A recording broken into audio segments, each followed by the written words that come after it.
kiyimler, ұлттық kiyimler және сәндік kiyimler.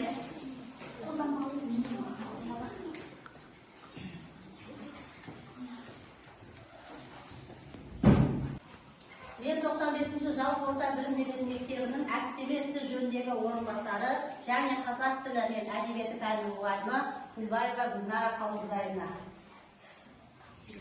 Бүгінгі сабағымыздың тақырыбы киім, сән, талғам. Сабақтың мақсаты мәтіндегі негізгі және қосымша ақпараттарды түсіну, анықтау.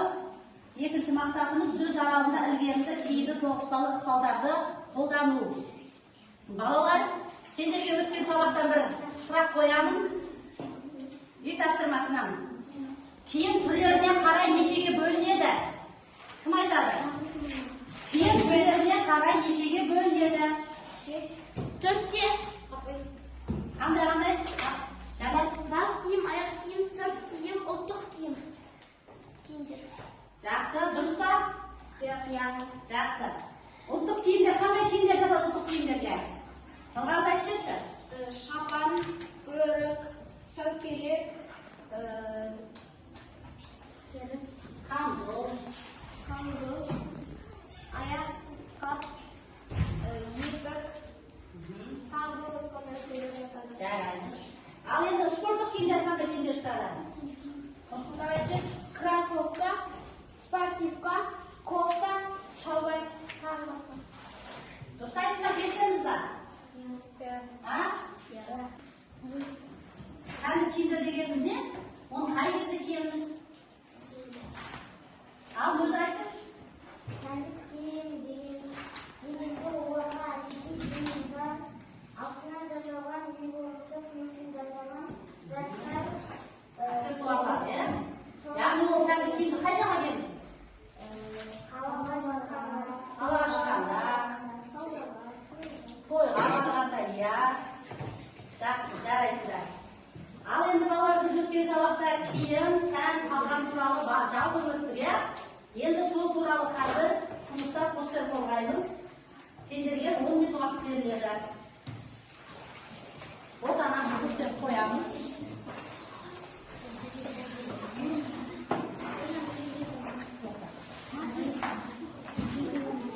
Кли бар ма?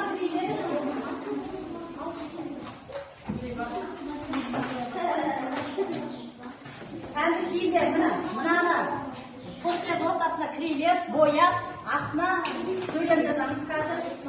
Спорттық киімдердің ортасына қоямыз, әдемі бояймыз, мынаны кірелеп, осыны бояймыз.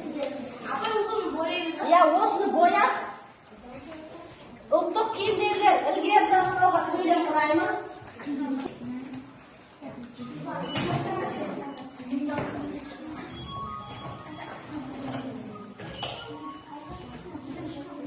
Сәнді киімдерлер киімді ықпалға, спорттық киімдерлер тоғыспалы ықпалға сөйлем Киімдер. Бастаймыз, уақыттарын кетті. Қазір берем. Сурет салмаймыз, мен берген суретті бояйсыңдар әдемі. Сөйтіп, әрқайсысын ықпалдың түрлеріне қарай не істейміз? Сөйлем құраймыз. Суретті салмаймыз, мынаған үстіне қойып бояймыз. Иә, осыған бояймыз. Сөйтіп, тоғыспалы ықпал сөйлем астына жазамыз. Иә. Оқушыға тәжірибемізді бағалаймыз. Сол үшін әдемі бояймыз.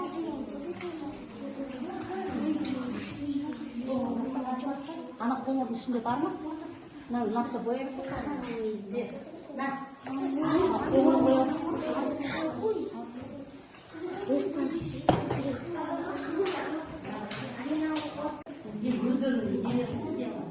Ерін боямайсың ба шаштан? Ерін боямайсың. Бар ма? Көлегім болатын.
Сәнді киімдер толық болса қорғайды. Спорттық киімдер мұқият тыңдап, 2 жұлдыз 1 ұсыныс бағалаймыз. Мысал, Бірінші. Рахиманың ақ кофтасы бар. Бұл киімді ықпал, себебі сөз қыдан айналып кетті. Қай сөзді айлапты? Ақ деген сөзді. Дұрыс па балалар?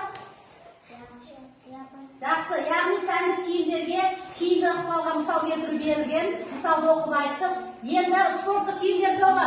Баға берейікші. 2 жұлдыз 1 тілек. Тобына, спорттық киім тобынан Бекжан 2 жұлдыз айтшы. Бірінші жұлдызы суретті әдемі бояғаннан, екінші жұлдызы киімді ықпалға Мысалды. дұрыс құрамына. Жақсы, Бесұлтан тілек айтамыз. Ұсынысың бар ма? Жақсы. Не қыламыз?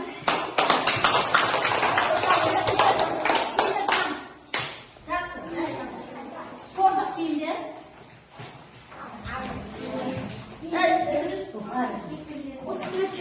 Ал спорттық киімдер қараймыз. Ұлттық киімдер қарап отырамыз. Жұлдыз береміз қазір. Ал Мұхағали сендерге қай ықпал түсті? Сөйлем. 9 балы. Ықпалға сөйлем оқшы. Қандай сөйлем жатыр? Бұл жерде 9 балы ықпал, бұл жерде 9 балы ықпал, Қандай сөйлем жатыр? жарысқа спорттық киіммен бара жатыр. Досжан жарысқа спорттық киіммен бара жатыр деген сөйлем жазды. Бұларға 9 балы ықпал. Қайсы 9 балы ықпал? Дұрыс, жарайсың. Ал ұлттық киімдер тобы. Нұргелді, жұлдыз берейікші. Спорттық киім бояған. Ол суретті дұрыс бояған, ал екінші жұлдызым 9 балы ықпалға сөйлемін дұрыс жазған. Жараймыз. Ұсыныс тілек бар ма? Нұрғазы? Тілек бар. Осы жарыста орташа немесе ең бірінші болуларын тілеймін. Жақсы, жараймыз. Ұлттық киімдер тобы шығамыз ортаға. Қостарымыз ортаға. Ұлттық киімдер. Ерғайсың жасына. Ал бер тақтат қараймыз. Ұлттық киімдерге сәнді киімдер баға береміз. Мұқият қарап отырайық. Қана сендерге қай ықпал түсті? Ілгері ықпал дейді. Ал қандай сөйлем құрасың? Жолдасбай ұлттық киім киіп келді. Жолдасбай ұлттық киім киіп келді дейді. Бұл жерде қайсысы? Бұл жердегі егерімді ықпал Жолдасбай дегендегі Б-ға айналып кетеді. Яғни Б болып естіліп тұр, е? Жақсы. Ал енді сәнді киімдерден кім баға береді? Жұлдыз. Мөлдір. Ал бірінші жұлдыз неге бересің?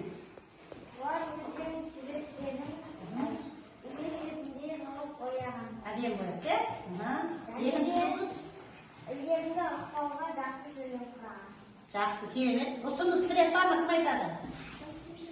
Болады, кемшілігін айтамыз екен. Апай, ана жерде бетін негізі боямақ қосылса да болады, немесе сарыға, немесе одан да ашық түске бояу керек еді. Қара мен қоңыр үйлеспей қалады негізі. Жақсы, келісеміз ба? Жақсы, керемет. Жарайсыңдар. Оқушылар келесі тапсырма сендерге 3 кеспе қағаз беремін. Дыбыс үндестігін сақтай отырып, берілген сөйлемдердің жалғасын тауып жазамыз. Сендерге 2 минут беріледі.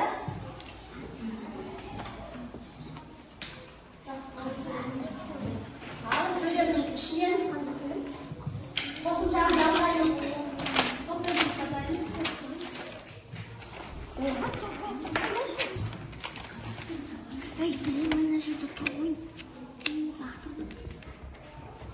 Буын үндестігін сақтай отырып, е? Яғни буын үндестігі дегенде кім айтып келеді? Буын үндестігі.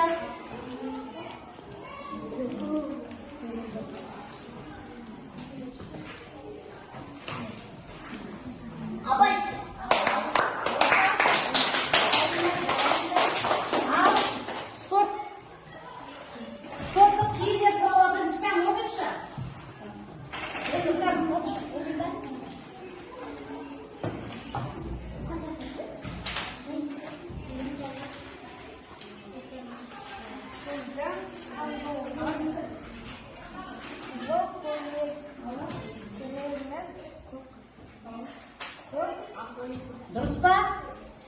kamzolunuz. Kamzolunuz kızıl, köylekiniz ak. Yani köylek negede K harfini egalep ketdi? G harfine aylanıp ketdi. Dürüst mü? Dürüst. Al ulduk kiyimler. Söyleme okuşu. Қазақтың шапағы әдемі. Дұрыс па? Дұрыс. Ал, сән киімдер тобы кім оқиды? Мөлдір оқшы.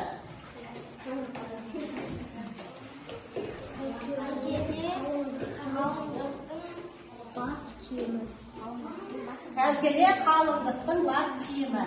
Дұрыс па? Ал, буын үнестігі дегеніміз не еді? Кім айтып еді? Буын үнестігі дегеніміз не? Түбірмен қосымшаның немесе сөз бен сөздің бір-біріне ықпал етуі. Жақсы. Буын үнестігі нешеге бөлінеді? Нешеге бөлінеді? Үшке. Қандай? Тоғыспалы ықпал, ілгерілі ықпал, кейінгі ықпал. Дұрыс айтады. Тоғыспалы ықпал, ілгерілі ықпал, кейінгі ықпал болып үшке бөлінеді екен. Жарайсыңдар оқушылар. Үйге тапсырма. Киім туралы есте жазып келеміз.